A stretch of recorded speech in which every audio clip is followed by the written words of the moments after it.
આ તરફ વાપીથી સમાચાર પ્રાપ્ત થઈ રહ્યા છે। મુશળધાર વરસાદના કારણે વાપીમાં પણ જળબંબાકારની સ્થિતિ સર્જાઈ। દોઢ દિવસમાં વાપીમાં ખાબક્યો છે 17 ઇંચ વરસાદ। મહત્વના આ સમાચાર છે। વાપીમાં 17 ઇંચ જેટલો વરસાદ ખાબકતા જળબંબાકારની સ્થિતિ સર્જાઈ। મુશળધાર વરસાદથી વાપી જળબંબાકાર થયું છે। જ્યાં જુઓ ત્યાં પાણી જ પાણી જોવા મળી રહ્યું છે। ઘરોમાં પણ પાણી ઘૂસવાના શરૂ થઈ ગયા છે। વાપીના અનેક રસ્તાઓ પાણીમાં ગરકાવ થયા છે। મુશળધાર વરસાદના કારણે રસ્તાઓ જળબંબાકાર થયા છે। દુકાનો ઘરોમાં પાણી ઘૂસ્યા છે, જેથી ઘરવખરીને નુકસાન પહોંચ્યું છે। લોકોને ત્યાં રહેવામાં હાલાકી પડી રહી છે અને જનજીવન પ્રભાવિત થયું છે।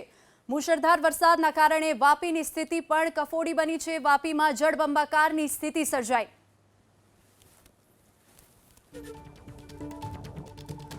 તો ધોધમાર વરસાદના કારણે વલસાડમાં સ્થિતિ વિકટ બની છે। વલસાડમાં પણ ધોધમાર વરસાદના કારણે જળબંબાકારની સ્થિતિ સર્જાઈ છે અને વલસાડના ઉદવાડામાં રોડ રસ્તા પર પાણી ભરાયા છે, જેથી રસ્તો બંધ કરવાની ફરજ પડી છે।